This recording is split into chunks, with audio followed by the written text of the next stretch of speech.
কোথায় যাচ্ছ? আমার নাম অয়ন, আমাকে ওই বার্থডে পার্টিতে ইনভাইট করা হয়েছে। বন্ধুরা শুনছো এই গরিব ভিখারিটার কথা? ও বলছে ওকে নাকি ভট্টাচার্য বাবুর জন্মদিনের পার্টিতে ইনভাইট করা হয়েছে।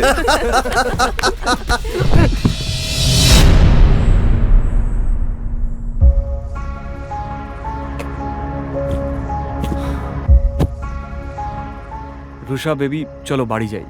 বেবি? রুষা, তুমি এই ভিখারিটাকে চেনো নাকি? কই না তো। Who the hell are you?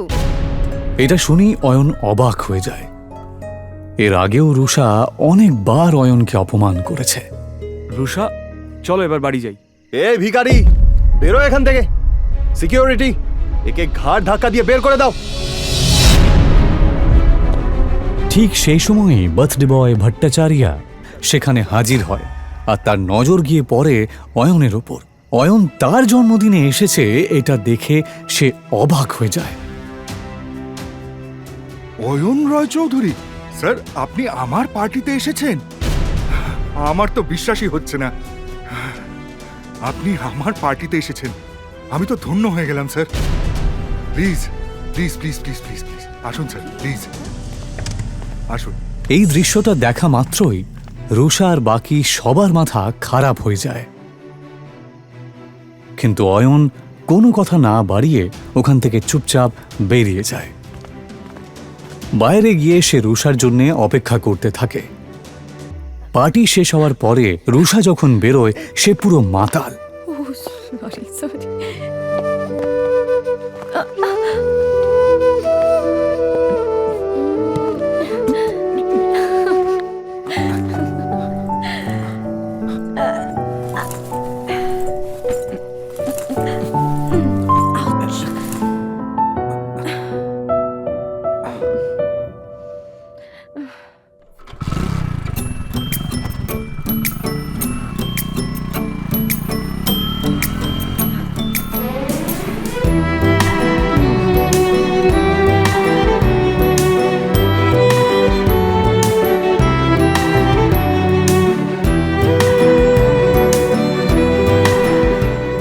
তাকে নিয়ে অয়ন কোনো মতে নিজের শ্বশুরবাড়ি পৌঁছায়।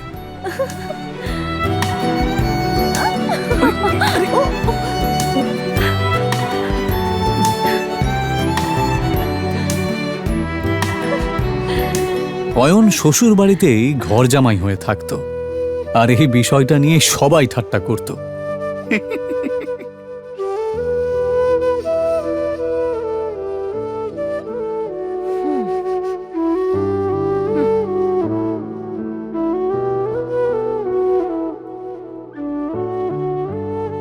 বাড়িতে ঢোকার সময় রুষার কাজিন সূর্যর সাথে দেখা হয়। এভাবে বেঁচে থাকতে লজ্জা হয় না? অয়নকে চুপ থাকতে দেখে রুষার কাজিন সিস্টার সায়নী বলে ওঠে, সূর্য বাদ দে এর কথা। জানি না রুষা কি দেখেছে যার জন্য একে এখনো বাড়ি থেকে ঘাট ধাক্কা দিয়ে বের করে দেয়নি।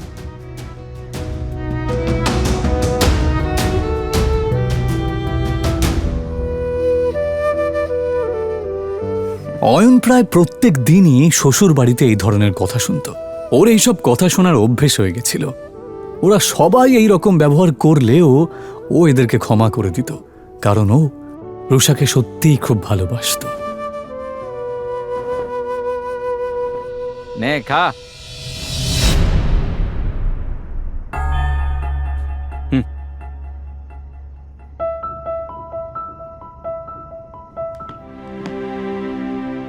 ভিখারি কুত্তা কোথাকার। ওর একটাই দুর্বলতা ছিল, যার জন্য ওকে দিনের পর দিন এভাবে অপমান সহ্য করতে হচ্ছিল।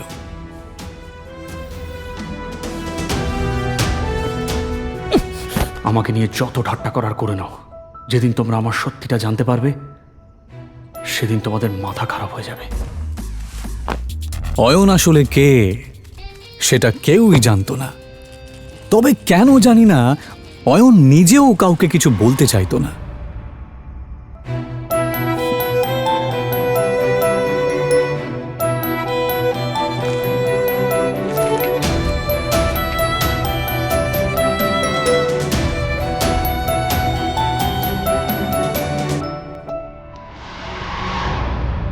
ওকে শুধুমাত্র শ্বশুর বাড়ির লোকেরাই নয়, এমনকি শাশুড়িও পর্যন্ত অপমান করত। উনি রুষা আর অয়নের ডিভোর্সও করিয়ে দিতে চেয়েছিলেন।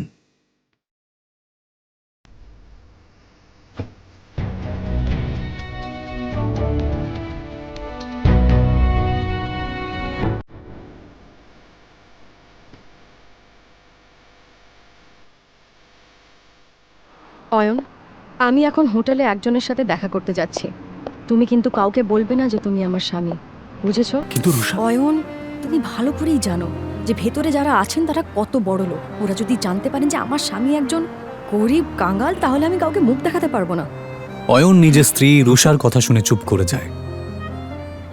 এটা প্রথমবার নয় যখন রুষা তার দরিদ্র স্বামীকে অপমান করছে। এর আগেও অয়নকে অনেকবার সে অপমান করেছে। রুষার বাড়ির লোক অয়নের সাথে একটা কুকুরের থেকেও খারাপ আচরণ করত, কিন্তু অয়ন কারোর কথায় মন খারাপ করত না, কারণ সে তার স্ত্রী রুষাকে পাগলের মতো ভালোবাসত। আজ রুষা তার ছোটবেলার বন্ধু রূপালী এবং আরও কিছু বড়লোক বন্ধুদের সাথে হোটেলে দেখা করতে যাবার সময় অয়নকে সচেতন করছিল। অয়ন, শেষবারের মতো বলছি, ভেতরে গিয়ে কোনো সিন ক্রিয়েট করবে না। ঠিক আছে, তুমি যা বলবে। হোটেলের ভেতরে বড়লোক বাবার বখাটে সন্তান প্রেম সেন, রাজ বোস এবং পারাস আগরওয়াল বসেছিল। আসলে তারা রূপালীর বন্ধু হলেও রুষাকে দেখার পর এবং তার রূপ দেখার পর অবাক হয়ে যায়। এটা কে রূপালী? এত সুন্দর দেখতে। ও ও আমার বেস্ট ফ্রেন্ড রুষা। অয়নের জামা কাপড় দেখে নাক মুখ মেকিয়ে পারাস জিজ্ঞেস করে, আরে সুন্দরীর সাথে বাঁদরটা কে রে? আর ঠিক তখনই অয়ন বলে ওঠে, নমস্কার, আমার নাম অয়ন।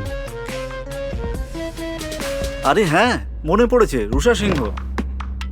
তার মানে আপনি অয়ন, যার সাথে রুষার বাবা সিদ্ধার্থ সিংহ ওনার মেয়ের বিয়ে দিয়েছেন। কি ঠিক বললাম তো রুষা? প্রেম আর পারাস যেই বুঝতে পারে যে এই গরিব লোকটা আসলে এই সুন্দরী মেয়েটার স্বামী, তখন রুষাও তাদের সাথে আর ফ্লার্ট করতে পারে না। কিন্তু তারপর তারা তিনজনে মিলে অয়নের দারিদ্রতা নিয়ে ঠাট্টা করতে থাকে। আচ্ছা অয়ন দাদা, আমি শুনেছি আপনি নাকি একটা ব্যাংকে চাকরি করেন। তা কত টাকা স্যালারি পান? এই তিনটে ছেলে সমানে অয়নকে অপমান করছিল আর হাসছিল। ওই 12,000 মতো পাই। কত বললেন? 12,000। কখনো কখনো বোনাস পেলে 15,000 মতো হয়ে যায়। ভালোই স্যালারি পান আপনি। আমার জুয়েলারি অ্যাকাউন্টেন্টের স্যালারির অর্ধেক, তবুও আজকালকার দিনে এটাই অনেক।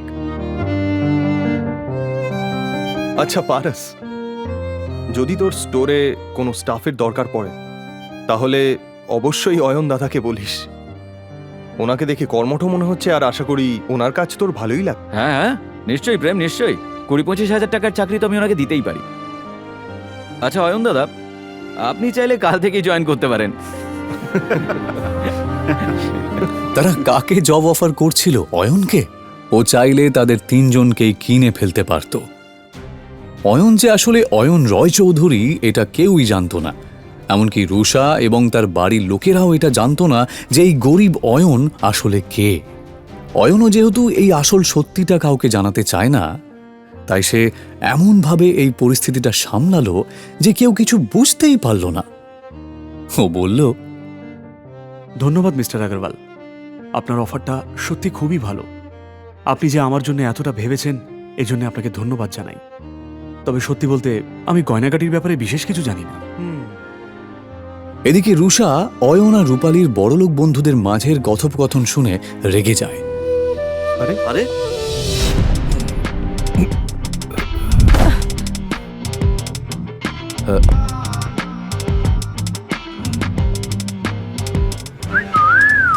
ওই লোকটার মুখ থেকে প্রচন্ড পরিমাণে মদের গন্ধ বেরোচ্ছিল।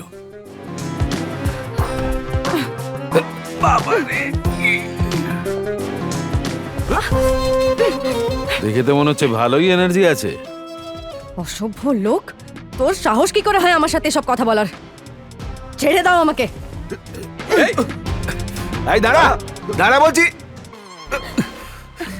কি বললি? আমি অসভ্য? আগে নিজেকে দেখ, বেশি নাটক করিস না, বুঝেছিস? ছেড়ে দে আমাকে। রুষা এবার কোনো কিছু না ভেবে লোকটার গালে একটা সপাটে চড় মেরে দেয়। স্যার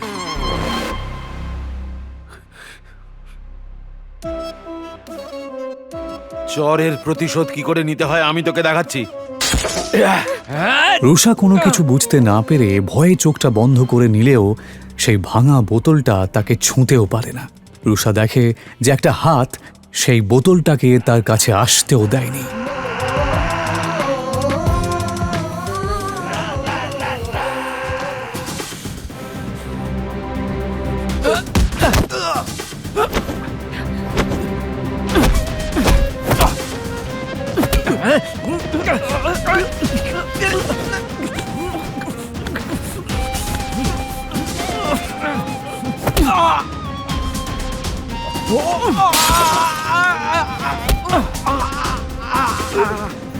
নেশার চোটে তোর মাথা খারাপ হয়ে গেছে। যদি নিজের ভালো চাস তো এক্ষুনি আমার স্ত্রীর পা ধরে ক্ষমা চা আর বেরিয়ে যা এখান থেকে। অনেক বড় ভুল করেছিস তুই আমার গায়ে হাত তুলে। এবার তুই দেখ এই নেশায় আমি কি করি।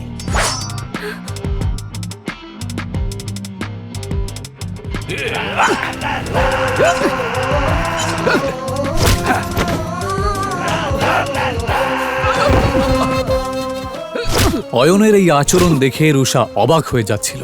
সে বেচারি কিছুতেই এটা দেখে বিশ্বাস করতে পারছিল না। প্রেম সেন এবং রাজ বেদিও চিৎকারের আওয়াজ শুনে সেখানে দৌড়ে আসে। এই অসভ্য মাতালটা আমাকে একা পেয়ে আমার উপর জোর খাটানোর চেষ্টা করছিল। এটা শুনে প্রেম সেন রেগে যাবার ভান করে, কারণ ও রুষার মন জয় করতে চাইছিল। আর এই জন্যই সে পুরো বিষয়টা সামলানোর দায়িত্ব নিয়ে নেয়। আর নেবে নাই বা কেন? এই প্রাইড হোটেল তাদেরই পারিবারিক ব্যবসার অংশ যে। তোর সাহস কি করে হয় রুষার সাথে এরকম আচরণ করার? অসভ্য লোক কোথাকারে! লোকটাকে একটু বেশিই মারছে। একটা জিনিস তো পরিষ্কার যে এই লোকটা শুধুমাত্র একজন মাতাল নয়। প্রেম সেন আর রাজ বোস কিছুতেই থামছিল না, আর তার জন্যই অয়ন তাদেরকে থামানোর জন্য বলে, ব্যাস অনেক হয়েছে, ওর শাস্তিও পেয়ে গেছে। এইভাবে মারতে থাকলে ও মরে যাবে তো। আরে অয়ন দাদা, আপনি এত ভয় পাচ্ছেন কেন? আমি এই হোটেলের মালিক, তাই এই ব্যাপারটার এখানেই মিটমাট হয়ে যাবে। একটা বোকা ভীতু লোক। অয়নের ওপর রুষার প্রচন্ড রাগ হচ্ছিল। রুষা প্রেম সেন আর রাজ বেদির দিকে তাকিয়ে বলল, এবার বাদ দাও, ছেড়ে দাও ওকে। ও অয়ন দাদা, আপনি দেখছি বেশ ভীতু। আমাদের সঙ্গে থাকুন, তাহলে একটু সাহসী হয়ে যাবেন। কথাটা অয়নকে খোঁচা মেরেই বলা হলো, যদিও এসব শোনার পরেও অয়ন চুপ করেই থাকে। ইতিমধ্যেই কয়েকজন গুন্ডা সেখানে ঢোকে, আর প্রেম সেন গুন্ডাদেরকে ভেতরে আসতে দেখে। মনে হচ্ছে এই মোটা ষাঁড়ের গায়ে গন্ডারের চামড়া লাগানো। এত মার খাওয়ার পরেও ব্যাটার শিক্ষা হয়নি। কোনো ব্যাপার না, এদের ব্যবস্থা আমি করছি।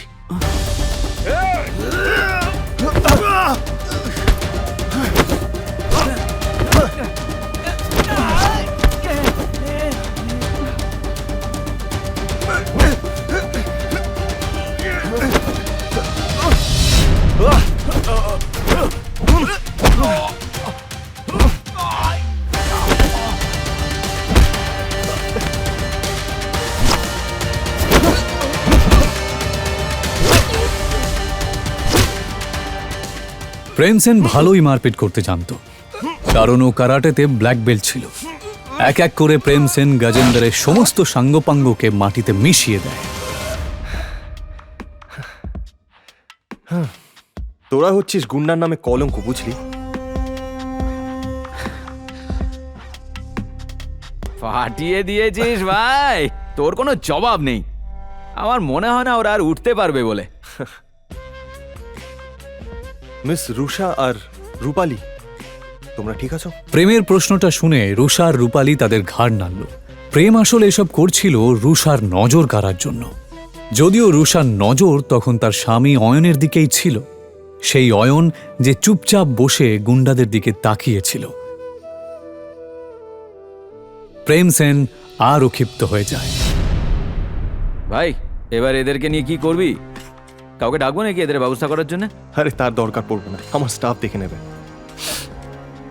চলো তোমরা বাইরে চলো। পারাস আসলে একটু বাড়তি কথা বলছিল। যদিও সেরকম কিছু করার ক্ষমতা ওর ছিলই না।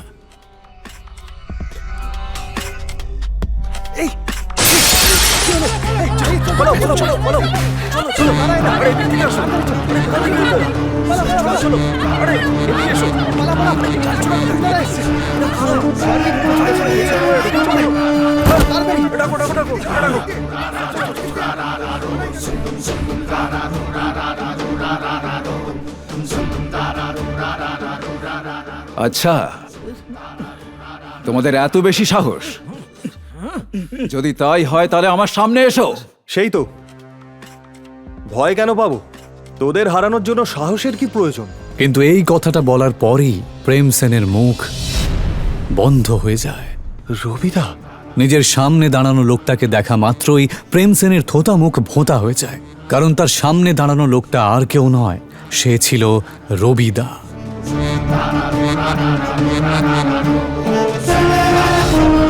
তাদের সবার লাল চোখ দেখে এটা বোঝা যাচ্ছিল যে তারা এখানে প্রেম এবং বাকি সবাইকে শেষ করতেই এসেছে। তাদের তিনজনের অবস্থাপন্ন পরিবারের লোকেরা সুরক্ষার ভয়ে যেই রবিদাকে টাকা পাঠায়, আজ সেই রবিদাকে সে খেপিয়ে দিয়েছে। এইমাত্র আমাকে কে চ্যালেঞ্জ করলো? দাদা, আমি তো ঠাট্টা করছিলাম, আমি জানতাম না ওখানে আপনি দাঁড়িয়ে আছেন। আমায় ক্ষমা করে দিন। ও, ঠাট্টা করছিলি বুঝি? হ্যাঁ, তা হতেই পারে, ঠাট্টা তো হতেই পারে। তাহলে একটা ঠাট্টা আমিও তোর সাথে করি। দাদা, এটা কথা বলে মীমাংসা করলে হয় না?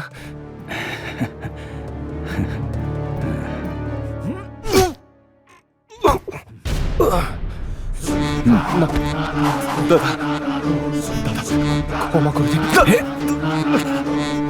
কি, কেমন লাগলো আমার ঠাট্টাটা? এদিকে কারাটেতে ব্ল্যাক বেল্ট পাওয়া প্রেম মেঝেতে শুয়ে নিজের বুকে হাত দিয়ে জোরে চিৎকার করতে লাগলো। পারস আর রাজ এটা দেখে অবাক হয়ে যাচ্ছিল।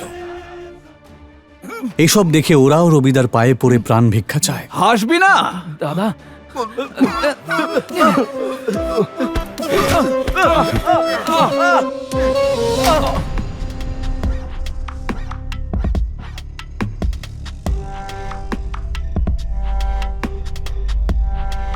ওঠাতে পারছিস না?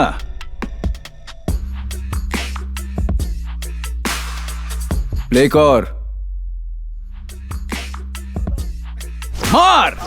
সবাই এবার চিৎকার করে কাঁদতে লাগে। এইসব দেখে রূপালী আর রুষা ঘাবড়ে যায়। তারা দুজনেই কিছু বুঝতে না পারলেও রূপালী আর রুষা এটা ভালো করেই বুঝতে পারছিল যে এই ছেলেগুলোর জন্যে ওরা অনেক বড় একটা বিপদের মধ্যে পড়েছে। রবিদা নিজের চোখের সামনে এইরকম একটা নাটক দেখে খুব আনন্দ পাচ্ছিল। আমি এটা জানতাম যে ওই মোটা লোকটা শুধুমাত্র একজন মাতাল নয়, কিন্তু এটা আমি দুঃস্বপ্নেও ভাবিনি যে ওই মোটা লোকটা রবির পরিচিত। যাকে রুষাকে যতক্ষণ না কেউ কিছু করছে, আমি এসবের মধ্যে নাক গলাবো না। রবিদা বাকি তিনজনের দিকে না তাকিয়ে শুধুমাত্র এই বড়লোক বাবা মার বেকার তিন সন্তানকে মার খেতে দেখতে থাকে। 1 মিনিট। এই শোন, হ্যাঁ দাদা। আগের হাত পা ভাঙবি, তারপরেও যদি এর মুখ বন্ধ না হয়। থামুন থামুন, এবার থামুন, অনেক হয়েছে। রুষা এই কথাটা বলা মাত্রই রবিদা আওয়াজটা যেই দিক থেকে আসছে সেই দিকে তাকায়। তারপর অয়ন রয় চৌধুরী। হতবাক হয়ে যায় সে নিজের চোখকে বিশ্বাসই করতে পারছিল না। সবাই চল এখান থেকে। রবিদার এই কথা শুনে সবাই অবাক হয়ে যায়। হঠাৎ অয়নকে দেখে রবিদা এভাবে পালিয়ে যায় কেন? রবিদা কি এর আগেও অয়নের মুখোমুখি হয়েছে? সে কি ওকে চেনে?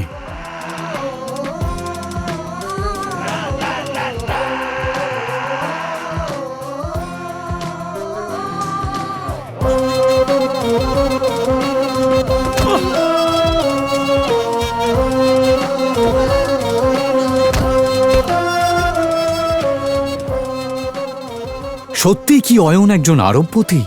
যদি তাই হয় তাহলে সে কেন এভাবে দিনের পর দিন অপমান সহ্য করছে? রুষার বাবা অয়নের মতন একটা গরিবের সাথে কেন তার বিয়ে দিয়েছে?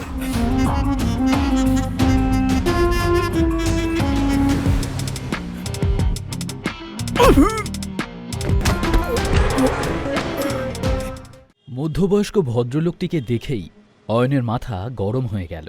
বিক্রমবাবু, আপনি এখানে কি করছেন? আমি আপনাকে নিয়ে যেতে এসেছি ছোটবাবু। আপনাকে তো আমি জোর করতে পারি না, কারণ আমি আপনার বাবার একজন সাধারণ কর্মচারী মাত্র। কিন্তু যেভাবেই হোক আপনার বাবার দেওয়া কাজটা আমাকে শেষ করতেই হবে। এত ঘুরিয়ে পেঁচিয়ে না বলে সোজা পয়েন্টে আসুন। কি বলতে চান আপনি? বেশ ভালো কথা। যে কথাটা আমি বলতে এসেছিলাম তা হলো এই যে আপনার বাবা রাজদীপ রায়চৌধুরী চাইছেন এখন থেকে ওনার পুরো ব্যবসা এবং কোম্পানির দায় দায়িত্ব আপনি নিজের হাতে নিন। এশিয়ার সবচেয়ে বড় বিজনেস এম্পায়ার আপনার হাতে তুলে দিতে চান আপনার বাবা। এসব কথা শুনে আমি কি করব? আমি তো রাজদীপ রায়চৌধুরীর অবৈধ সন্তান। তাহলে কেন উনি আমার হাতে নিজের ব্যবসা তুলে দিতে চাইছেন? তার থেকেও বড় কথা, আমার মা যখন অসুস্থ ছিলেন তখন আমি ওনার সাথে যোগাযোগ করার বহু চেষ্টা করেছিলাম, কিন্তু উনি তখন ব্যস্ত ছিলেন ওনার সো কল্ড বিজনেস মিটিংস নিয়ে। ওনার জন্যই আমি আমার মাকে হারিয়েছি, তাই ওনাকে আমি কোনো দিনও ক্ষমা করতে পারবো না। আপনি এখান থেকে চলে যান প্লিজ। অয়নের কথা শুনে একটা দীর্ঘশ্বাস ফেললেন বিক্রমবাবু। ছোটবাবু, আপনি খুব ভালো করেই জানেন আপনার বাবা কিরকম জেদি মানুষ। আপনাকে নিজের কাছে নিয়ে যাওয়ার জন্য যত দূর যেতে হয় উনি যাবেন। ওনার ক্ষমতার কাছে মল্লিক পরিবারের কোনো ভ্যালুই নেই। আপনার বাবা যখন কিছু চান সেটা যেভাবেই হোক পেয়েই ছাড়েন। কিন্তু একটা ছোট্ট পরামর্শ দিই আপনাকে, আপনার সাথে যা ঘটেছে সেসব ভুলে যান। আপনার যা কিছু প্রাপ্য মিস্টার রায়চৌধুরী আপনাকে সব দিতে রাজি আছেন। আপনি ফিরে চলুন। আপনি এখান থেকে চলে যান বিক্রমবাবু, আর আমার বাবাকে পরিষ্কার জানিয়ে দিন যে ওনার বিষয় সম্পত্তি নিয়ে আমার কোনো ইন্টারেস্ট নেই, কারণ ওনার গোটা সম্পত্তির বিনিময়েও আমি কিন্তু আমার মাকে ফিরে পাব না। আর হ্যাঁ, ভুল করেও যেন কেউ জানতে না পারে যে আমি রায়চৌধুরী গ্রুপ অফ কোম্পানিজের মালিক রাজদীপ রায়চৌধুরীর ছেলে। কথা শেষ করেই অয়ন বাইক স্টার্ট করে ওখান থেকে চলে গেল। ও চলে যাওয়ার পরে বিক্রমবাবু পকেট থেকে ফোন বের করে রাজদীপ রায়চৌধুরীর নম্বর ডায়াল করলেন। অনেক বোঝালাম স্যার, কিন্তু অয়ন কোনোভাবেই রাজি হলো না। অয়নকে আমার যেভাবেই হোক চাই, তার জন্য যা করার করো, কিন্তু ওকে আমি আমার সামনে দেখতে চাই, ব্যাস। বিক্রম ফোনটা রেখে একটু মুচকি হেসে বললেন, এবার তো আপনাকে ফিরতেই হবে ছোটবাবু, 7টা বেজে গেছে। চারদিকে চোখ বুলিয়ে অয়ন নিজের মনেই বলল, মনে হয় শ্রীমন্তীর মা বাড়ি চলে গেছেন। কিন্তু শ্রীমন্তী কোথায়? ও কি এখনো ফেরেনি? ফোন ধরতেই ওপাশ থেকে চেঁচিয়ে উঠলেন সুরভি দেবী, কোথায় ছিলে তুমি? তোমার জন্য আমাকে আমার বান্ধবীদের সামনে কতটা ইনসাল্টেড হতে হয়েছে সেটা জানো? তোমার ফোনটাও আনরিচেবল ছিল। অপেক্ষা করে করে আমি বাড়ি চলে এলাম। কোথায় ছিলে বলো তো? সরি মা, আসলে আমি শ্রীমন্তীকে পিক আপ করতে ওর অফিস গিয়েছিলাম। ওর ফোনটাও। সুরভি দেবী আবার ধমকে উঠলেন, আচ্ছা এখন তোমার ফোনটা দাও ওকে। ওকেও তো ফোনে পাচ্ছি না। কিন্তু মা, ও তো আমার সাথে নেই। মানে? এইমাত্র তো তুমি বললে শ্রীমন্তীকে আনতে গিয়েছিলে। হ্যাঁ, কিন্তু শ্রীমন্তী আসেনি আমার সঙ্গে। ওর কোনো এক ক্লায়েন্টের সঙ্গে। এত রাত হয়ে গেছে আর তুমি বলছো শ্রীমন্তী ওর কোনো এক ক্লায়েন্টের সঙ্গে আছে? নির্ঘাত তুমি কোনো ঝামেলা পাকিয়েছিলে, সেই কারণেই ও তোমার সঙ্গে আসেনি। আরে রেসপন্সিবল জামাই হতে পারোনি মানলাম, অন্তত রেসপন্সিবল স্বামী হওয়ার তো চেষ্টা করো। সুরভি দেবী ফোন রাখতেই অয়ন শ্রীমন্তীকে ফোন করল। শ্রীমন্তীর ফোন তখনও আনঅ্যাভেলেবল ছিল। এবার সত্যি অয়নের খুব চিন্তা হলো শ্রীমন্তীর জন্য। বেশ কয়েকবার শ্রীমন্তীকে ফোনে ট্রাই করে কোনো জবাব না পাওয়ায় বাধ্য হয়েই অয়ন মল্লিক ম্যানশন থেকে বেরিয়ে নিজের বাইকে উঠে বসল। তারপর সোজা বাইক ছোটালো মনীষ আগরওয়ালের নাইট ক্লাবের দিকে। অয়নের সম্পর্কে মনীষ আগরওয়াল কিছু না জানলেও মনীষ আগরওয়ালের সম্পর্কে অনেক কিছুই শ্রীমন্তীর কাছ থেকে জেনেছিল অয়ন। শ্রীমন্তী বলেছিল যে মনীষ আগরওয়াল ওর অনেক দিনের ক্লায়েন্ট এবং তার একটা নাইট ক্লাবও আছে, তাই অয়ন আর সময় নষ্ট না করে সেদিকে রওনা দিল। অয়ন নাইট ক্লাবের সামনে বাইক পার্ক করে ভেতরে ঢুকল। অয়ন চারিদিকে তাকিয়েও শ্রীমন্তীকে দেখতে পেল না, কিন্তু হঠাৎই একটা রুম থেকে শ্রীমন্তীর চিৎকার শুনতে পেল অয়ন। সেই রুমের দরজা ঠেলে দ্রুত পায়ে অয়ন ভেতরে ঢুকেই আঁতকে উঠল। ওর সামনে থাকা বিছানাতে নেশায় বুঁদ হয়ে পড়ে রয়েছে শ্রীমন্তী।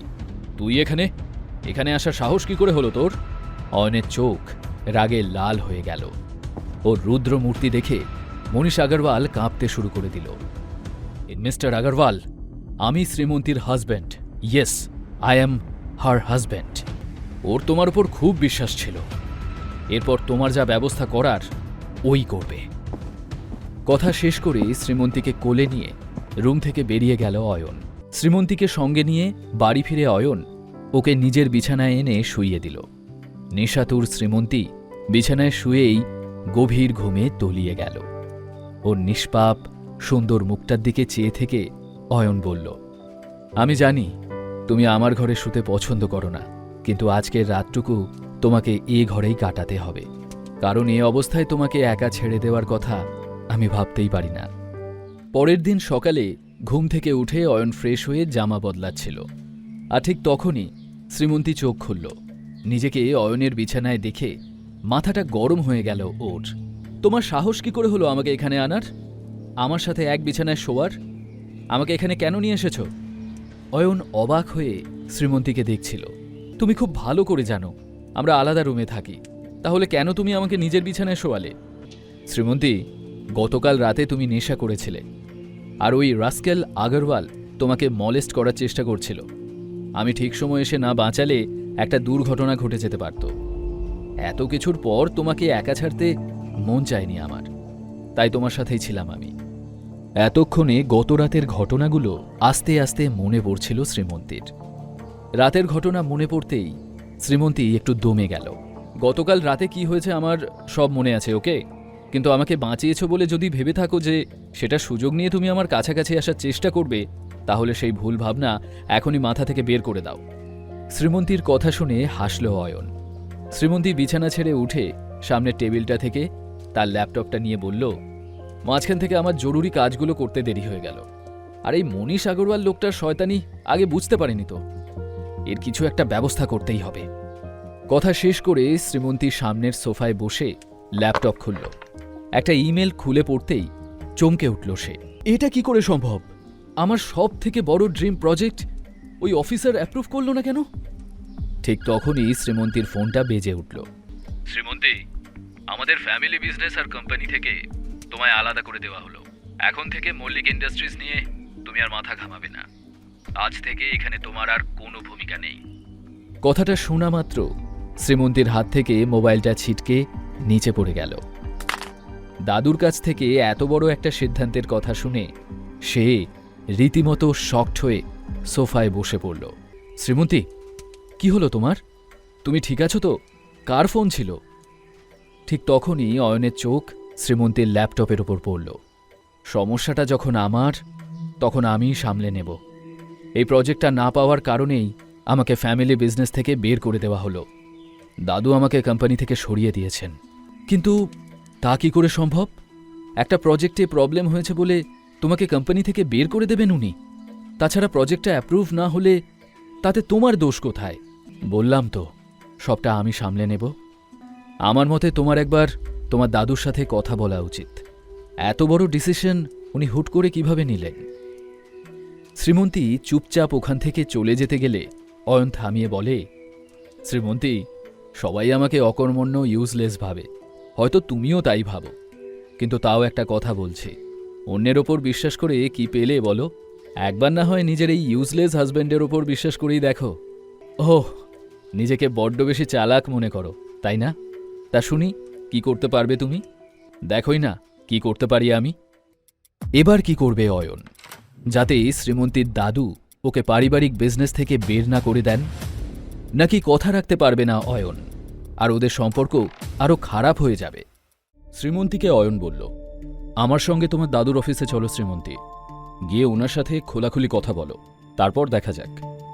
অয়নের কথা শুনে কিছুক্ষণ ওর দিকে চেয়ে থেকে কিছু একটা ভেবে শ্রীমন্তী বলল, চলো। অয়ন শ্রীমন্তীকে নিয়ে তখনই মল্লিক ইন্ডাস্ট্রিজের উদ্দেশ্যে রওনা দিল। মল্লিক ইন্ডাস্ট্রিজে পৌঁছে শ্রীমন্তীর দাদু সুবীর মল্লিকের কেবিনে বসল ওরা। দেখো শ্রীমন্তী, ব্যবসার ব্যাপারে আমি একদম স্পষ্ট কথা বলতে পছন্দ করি। আমি যে সিদ্ধান্তটা নিয়েছি সেটা রাগ বা আবেগ থেকে নয়। এই নতুন বিল্ডিং প্রজেক্টটা মল্লিক ইন্ডাস্ট্রিজের স্বপ্নের প্রজেক্ট। যেভাবেই হোক এটাকে সাকসেসফুল করতেই হবে। তুমি যেহেতু কাজটা করতে পারছো না, তাই এই কাজটা আমি সৌর্যকে দিয়েছি।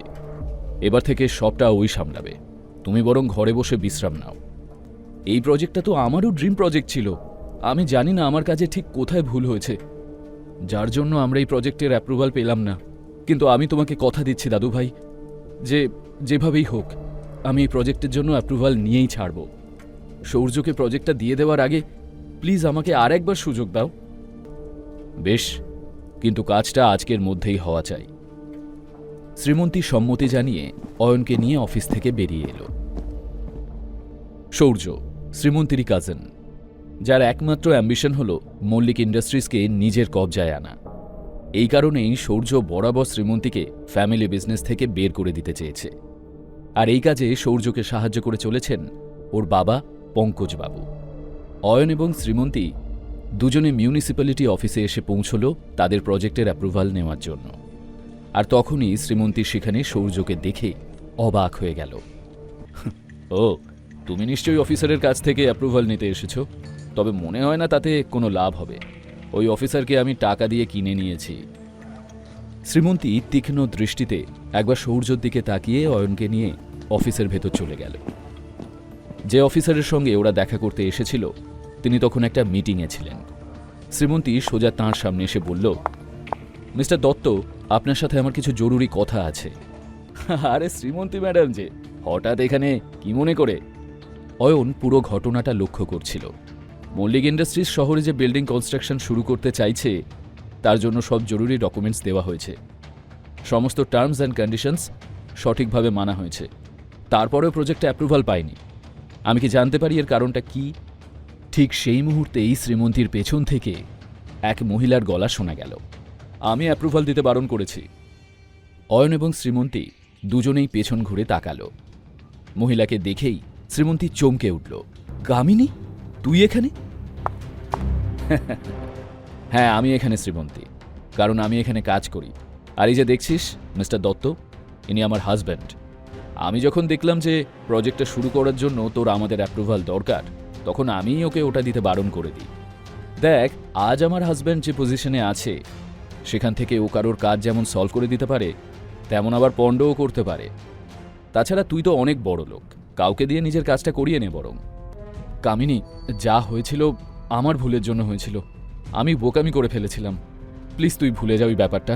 আর আমি কোনোদিন ওই ঘটনাটা ভুলতে পারবো না শ্রীমন্তী, কোনো দিনও না। আমার জীবনের সব থেকে ভালো খবরটা সেদিন আমি আমার বান্ধবীদের সাথে শেয়ার করেছিলাম। জানিয়েছিলাম আমার বিয়ে ঠিক হয়েছে। তুইও ছিলি সেখানে, মনে আছে তুই কি করেছিলি? আমার হবু স্বামীকে নিয়ে ঠাট্টা করেছিলি তুই। কেন? কারণ আমার হাজব্যান্ড তখন বেকার ছিল। তুই এমন অপমান করেছিলি যে সবাই আমাকে নিয়ে হাসাহাসি করেছিল। আমি সেদিন চোখে জল নিয়ে ওখান থেকে চলে গিয়েছিলাম, মনে আছে? কামিনী, সেদিন আমি খুব বোকামি করেছিলাম, তার জন্য আজও গিল্টে ফিল করি আমি। এমন পরিস্থিতি দেখে অয়নও বুঝতে পারছিল না ওর কি করা উচিত। এখন গিল্টি ফিল করে কি হবে শ্রীমন্তী? ওই অপমানের কথা আমি কখনো ভুলতে পারবো না। আর আমি ডিসাইড করেছি অপমানের বদলে তোকে অপমানই ফিরিয়ে দেব। মানে? কামিনী এবার ভালো করে অয়নকে দেখে নিয়ে বলল, এটা তোর হাজব্যান্ড, রাইট? তা এর কি যোগ্যতা আছে? এ তো আমার স্বামীর মুখের যোগ্যও নয়। তাছাড়া আমি শুনেছি তোর হাজব্যান্ড নাকি ঘর জামাই হয়ে থাকে। কামিনী, তুই ভুল করছিস কিন্তু। এখনো তো আমি তোর সাথে কিছুই করিনি শ্রীমন্তী, এবার করব। শোন, তুই যদি এই অ্যাপ্রুভালটা পেতে চাস তাহলে তোর বরকে আমার হাজব্যান্ডের সামনে হাত জোর করে বসে অ্যাপ্রুভালের জন্য ভিক্ষে চাইতে হবে, আর তাও এখানকার প্রত্যেক স্টাফের সামনে। কামিনী, দরজাটা ওই দিকে শ্রীমন্তী, তুই এখন আসতে পারিস। অসহায় শ্রীমন্তী দাঁতে ঠোঁট চেপে বাইরে বেরিয়ে এলো। সৌর্য বাইরেই ওর জন্য অপেক্ষা করছিল। কাজ হলো না বুঝি? So sad. এবার তো তুমি প্রজেক্টটা আমার কাছে হ্যান্ড ওভার করতে বাধ্য। দাদুর চোখে এখন আর তোমার কোনো ভ্যালিউ নেই, তাই ওনার সিদ্ধান্ত অনুযায়ী এবার তো কোম্পানি থেকেও তোমাকে সরে যেতে হবে। যাই হোক, এসব নিয়ে টেনশন না করে তুমি বরং বাড়ি গিয়ে রেস্ট নাও। এতদিন বর বেকার ছিল, এখন বউও। তা তোমার বর মহারাজটি কোথায় গেল? সৌর্যের কথার জবাব দিতে গিয়েই শ্রীমন্তী খেয়াল করে দেখল যে সত্যি অয়ন ওর সাথে বেরোয়নি। শ্রীমন্তী দ্রুত অফিসের দিকে ফিরে গেল। অফিস রুমের স্বচ্ছ কাচের জানলা দিয়ে ভেতরটা পরিষ্কার দেখা যাচ্ছে। ভেতরে চোখ পড়তেই চমকে উঠল শ্রীমন্তী। অয়ন সব স্টাফদের মাঝখানে হাত জোর করে বসে অ্যাপ্রুভালের জন্য ভিক্ষা চাইছে, আর ওর এই অবস্থা দেখে সকলে হাসাহাসি করছে। এটা দেখে শ্রীমন্তীর চোখে জল এসে গেল। ও দ্রুত অফিস রুমের দরজা খুলতে যেতেই দরজা খুলে ভেতর থেকে বেরিয়ে এলো কামিনী। সত্যি ছেলেটা কিন্তু তোকে খুব ভালোবাসে, তোর জন্য সব কিছু করতে পারে। কোথা থেকে পেলি রে একে? যাই হোক, কংগ্রাচুলেশনস, অ্যাপ্রুভালটা তুই পেয়ে গেছিস। তা কি করে পসিবল? আমি তো প্রজেক্টটা আটকানোর জন্য টাকা দিয়েছিলাম আপনাদের। ও, আপনার টাকা আপনি ফেরত পেয়ে যাবেন। আমি তো শুধু শ্রীমন্তীর ওপর রিভেঞ্জ নিতে চেয়েছিলাম, এতদিনে সেটা করতে পারলাম। কথা শেষ করে কামিনী এখান থেকে চলে গেল। এদিকে অয়ন অফিস থেকে বেরোতেই, তুমি কি ভাবো নিজেকে? কাকে জিজ্ঞেস করে তুমি এসব করলে? ভাবলে যে নিজে অসম্মানিত হয়ে অ্যাপ্রুভালটা নিয়ে নেবে, আর আমি দাঁড়িয়ে দাঁড়িয়ে তোমাকে বাহবা দেব? আচ্ছা, তুমি কি আমাকে এতটাই দুর্বল মানসিকতার ভাবো? অয়ন চুপচাপ শ্রীমন্তীর কথাগুলো শুনছিল। ভেজা গলায় শ্রীমন্তী বলল, আমি আর এখানে থাকতে চাই না, চলো এখান থেকে। শ্রীমন্তী ওখান থেকে চলে গেল। অয়নও যেতে গিয়ে হঠাৎই দেখতে পেল সূর্য দাঁড়িয়ে আছে। রাগে মুখ লাল হয়ে উঠেছে তার, যেন পারলে অয়নকে গিলে খাবে। তোর কি মনে হয় তুই এসব করলে শ্রীমন্তী সবকিছু ফিরে পাবে? আমি ওকে সব দিক থেকে শেষ করে দেব। আমি থাকতে তুই কেন, পৃথিবীর কোনো মাইকা লাল শ্রীমন্তীর দিকে চোখ তুলে তাকানোরও সাহস পাবে না। ওর ক্ষতি করা তো দূর। ও, তা কতদিন তুই তোর বউকে প্রোটেক্ট করবি? তোদের দুজনের সম্পর্কটাই আমি শেষ করে দেব। চেষ্টা করে দেখ, তুই নিজেই শেষ হয়ে যাবি। শ্রীমন্তীকে নিয়ে অয়ন বাড়ি ফিরতেই শ্রীমন্তীর ফোনে ওর দাদু সুবীর বাবুর ফোন এলো। শ্রীমন্তী, তুমি কাজটা সাকসেসফুলি করতে পেরেছো, সেই জন্য আই অ্যাম রিয়েলি ইমপ্রেসড। তোমার অনারে আজ একটা পার্টি অ্যারেঞ্জ করা হয়েছে আমাদের পুরনো বাড়িতে। তুমি অয়নকে নিয়ে চলে এসো, কেমন? থ্যাংক ইউ দাদু ভাই, থ্যাংক ইউ সো মাচ।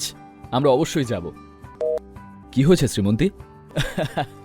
দাদু ভাই আজ পুরনো বাড়িতে একটা পার্টি রেখেছে, আমাদের দুজনকে ইনভাইট করেছে। মানে পার্টিতে ডেকেছে ঠিকই, কিন্তু তাতে এত খুশি হওয়ার কিছু নেই। দাদু ভাই বলেছে তুমি আমাকে জাস্ট পৌঁছে দিতে যাবে। অয়নও মনে মনে দারুণ খুশি হলেও মুখে সেটা প্রকাশ করল না।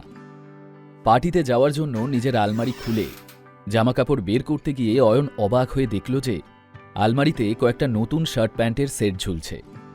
এতে এত অবাক হওয়ার কিছু নেই। আমি নিজের জন্য কিছু জামাকাপড় কিনেছিলাম, তার মধ্যে থেকে কয়েকটা ফিট হচ্ছিল না। সেগুলো ফেরত দিতে গেলে দোকানদার টাকা ফেরত দিতে চাইল না, তাই ওই দামে তোমার কয়েকটা জামাকাপড় কিনেছি। আজ পার্টিতে এখান থেকেই কিছু একটা পরে যেও। আর তখনই শ্রীমন্তীর ফোনটা বেজে উঠল। দেখল দিশা ফোন করেছে। শ্রীমন্তী দি, ওই শপকিপার বলছে তুই নাকি স্পেশাল অর্ডার দিয়ে ওই অয়নের জন্য শার্ট প্যান্ট বানিয়েছিস। তোর মাথা ঠিক আছে তো? কি চলছে এসব? কেন, আমি অয়নের জন্য কিছু করলে সমস্যা কোথায়? আচ্ছা এখন ফোন রাখ, আমি একটু বিজি আছি।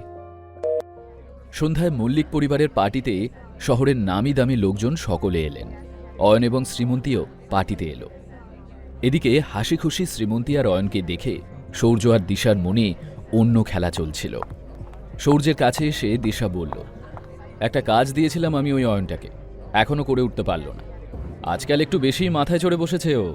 এদের জন্য একটা প্ল্যান আমি ভেবে রেখেছি, শুধু সেটা সাকসেসের অপেক্ষা। এদের দুজনকে এখন একসাথে যতটা সুন্দর দেখাচ্ছে, লোকে এদের ততটাই নোংরা বলবে। শুধু আমার এই প্ল্যানে তোকে একটু হেল্প করতে হবে। দিশা সূর্যের দিকে অবাক হয়ে তাকাতে সূর্য বলল, এই পার্টিতে এমন একটা ধামাকা চাই যা অয়না শ্রীমন্তীর কপালে বিপদ ডেকে আনবে। আজ ওদের এমন অপদস্থ করতে হবে যাতে ভুলেও আর কোনোদিন এ বাড়ির ছায়া না মারায় ওরা।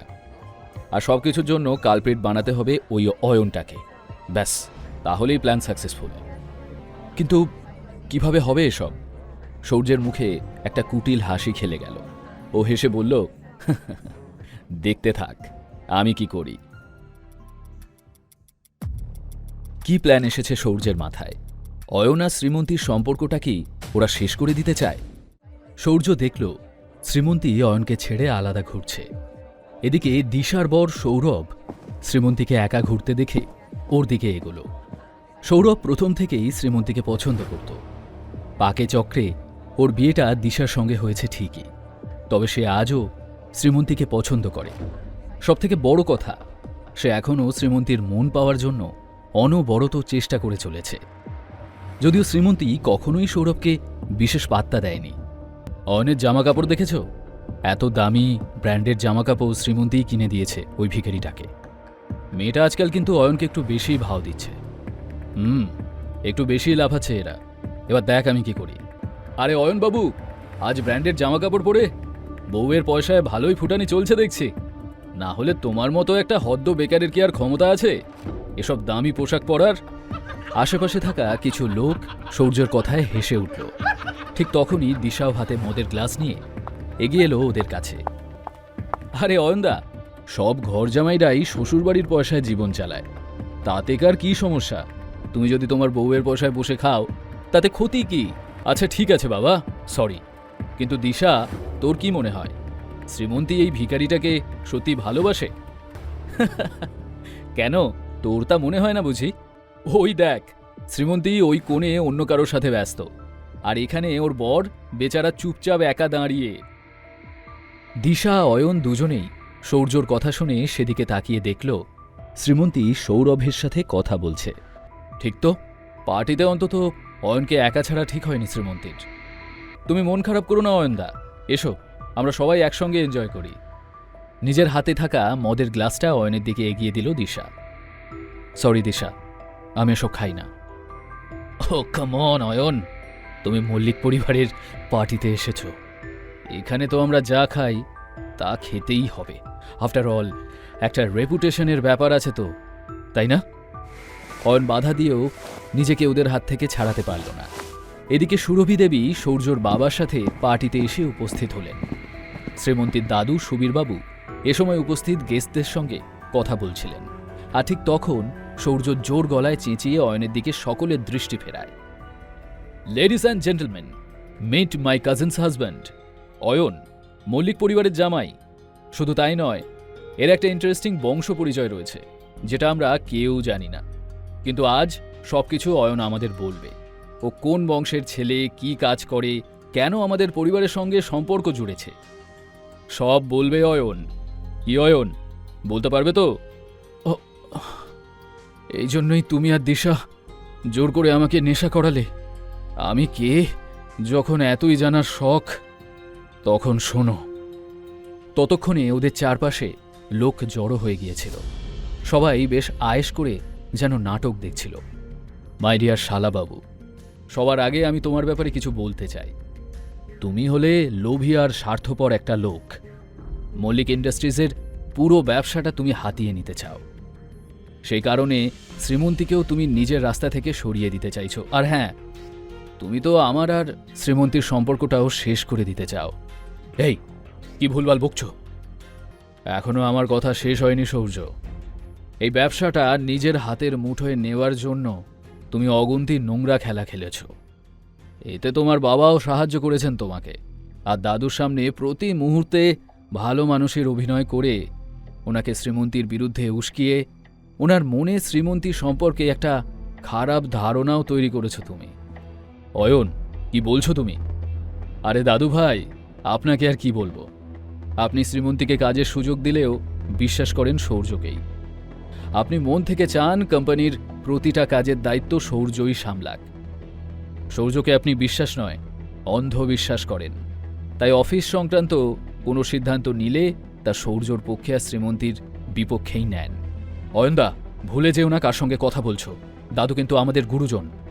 আরে দিশা যে, তা তুমি আর সৌর্য যে শ্রীমন্তীর বিরুদ্ধে একজোট হয়েছ সে আন্দাজ আমি অলরেডি করেছি। যদিও তুমি সৌর্যর কাজিন, কিন্তু তোমাদের দুজনের মধ্যে যে ঝামেলা আছে তা বেশ বুঝি আমি।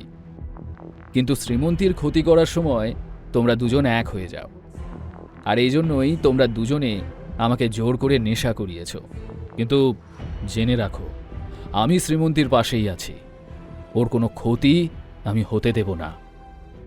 সত্যি বলতে কি, শ্রীমন্তী তোমাদের সবার থেকে বেশি ট্যালেন্টেড। ও পরিবারের সকলের খেয়াল রাখতে জানে, আবার ফ্যামিলি বিজনেস নিয়েও চিন্তা করে। তাও ওর সঙ্গেই সবচেয়ে বেশি অন্যায় হয়। ইতিমধ্যে শ্রীমন্তী ওখানে চলে আসে। অয়ন নেশার ঘোরে থাকলেও যা বলছিল প্রতিটা কথাই ঠিক। কথাগুলো শুনে শ্রীমন্তীর চোখেও জল চলে এলো। ব্যাস, অনেক হয়েছে। সকলের সামনে অনেক অপমানিত করেছ তুমি আমাদের। এখন ভালোই ভালো এখান থেকে বিদায় নিলেই তোমার মঙ্গল, না হলে। কথাটা বলে সৌর্য অয়নকে জোর ধাক্কা দিতেই ও হোঁচট খেয়ে শ্রীমন্তীর পায়ের কাছে এসে পড়ল। ওটাই তোর জায়গা। শ্রীমন্তীর পায়ের জুতোর সমান তুই আগেও ছিলি আর আজও আছিস। নীরবে শ্রীমন্তী অয়নের হাতটা ধরে ওকে ওঠালো। অয়ন তখনও নেশার ঘরে বিড়বিড় করছিল। ওকে দু হাতে সামলানোর চেষ্টা করতে করতে রাগে শ্রীমন্তীর চোয়াল শক্ত হলো। আজ তোরা দুজনে অসভ্যতার চরম সীমাটাও পার করে ফেলেছিস। কাউকে ছোট করার জন্য তোরা যে কতটা নিচে নামতে পারিস তা আজ আমার দেখা হয়ে গেল। কিন্তু একটা কথা শুনে রাখ, অয়নকে কিছু বলার আগে মনে রাখবি ও আমার হাজব্যান্ড। আর হাজার চেষ্টা করলেও এই সত্যিটা তোরা বদলাতে পারবি না। তাই আজকের পর থেকে যদি কেউ অয়নের সাথে কোনো রকম খারাপ ব্যবহার করে তবে কিন্তু ভালো হবে না বলে দিলাম। শ্রীমন্তীর কথা শুনে সৌর্য এবং দিশা দুজনেই হাঁ হয়ে গেল। ওরা কল্পনাও করতে পারেনি যে শ্রীমন্তী অয়নের পাশে দাঁড়াবে। সুরভি দেবীও হতবাক হয়ে সৌর্য আর দিশার কাছে এসে জিজ্ঞেস করলেন, এসব কি নাটক চলছে? কাকিমা, এই অয়ন হলো আমাদের পরিবারের একটা কলঙ্ক, আর শ্রীমন্তী এই কলঙ্কের দাগটাকে সঙ্গে নিয়েই সারা জীবন থাকতে চাইছে। এখন আমাদের কী বা করার আছে? শ্রীমন্তীর বাবাই ওই ভিখারি অয়নটাকে আমার মেয়ের গলায় ঝুলিয়ে দিয়েছে। অনেক কিছুই করার আছে। তুমি চাইলে আমরা এদের সম্পর্কটা শেষ করে দিতে পারি। কিন্তু কিভাবে? আমি তো একে ঘাড় থেকে নামানোর কোনো রাস্তাই খুঁজে পাচ্ছি না। এরপর সৌর্য সুরভি দেবীর কানের কাছে ফিস ফিস করে এমন কিছু বলল যা শুনে ওনার ঠোঁটে হাসির রেখা ফুটে উঠল। কিন্তু এতে আমার মেয়ের কোনো ক্ষতি হবে না তো? আরে না কাকিমা, ডোন্ট ওয়ারি, কিচ্ছু হবে না। এদিকে শ্রীমন্তী মদ্যপ অয়নকে নিয়ে পার্টি থেকে বেরিয়ে এলো। কোনো দিকে না তাকিয়ে অয়নকে গাড়িতে বসিয়ে সোজা ছুটল ওদের বাড়ির উদ্দেশ্যে। শ্রীমন্তী বুঝতে পারছিল যে পার্টিতে সৌর্য আর দিশার জন্যই পরিস্থিতি এতটা জটিল হয়ে উঠেছিল। কিন্তু এটা ভেবে শ্রীমন্তীর ভালো লাগছিল যে অয়ন যা যা বলেছে সবটাই শ্রীমন্তীর মনের কথা। এই সত্যি কথাগুলো শ্রীমন্তী বরাবর বলতে চেয়েছে, কিন্তু পারেনি। বাড়ি পৌঁছে অয়নকে ওর বিছানায় শুইয়ে দিল শ্রীমন্তী। শ্রীমন্তী, আমি তোমাকে ভীষণ ভালোবাসি। আজকের ঘটনার জন্য সরি, কিন্তু এতে আমার কোনো দোষ নেই। সবাই আমাদের আলাদা করতে চাইছে, কিন্তু আমি তা হতে দেব না। যাই হয়ে যাক, আমি সব সময় তোমার সাথে থাকব। তোমাকে একা ছেড়ে কখনো যাব না। অয়নের কথাগুলো শুনে শ্রীমন্তীর ঠোঁটে হাসি খেলে গেল। ও অয়নের গায়ে একটা চাদর চাপা দিয়ে নিজের ঘরে চলে এলো। পরের দিন সকাল সকালই অয়নের ঘুম ভেঙে গেল। গত রাতের পার্টির পুরো ঘটনাটা মনে পড়তেই চিন্তায় পড়ে গেল সে। কিভাবে শ্রীমন্তীর মুখোমুখি হবে অয়ন ভেবে পাচ্ছিল না। চোখ খুলতেই ও দেখল অয়ন 2 কাপ কফি হাতে ওর সামনে দাঁড়িয়ে। Good morning, and I am sorry Srimanti. গতকাল পার্টিতে সবার সামনে তোমাকে অপমানিত হতে হলো। আমার জন্য তোমাকে প্রবলেমে পড়তে হলো।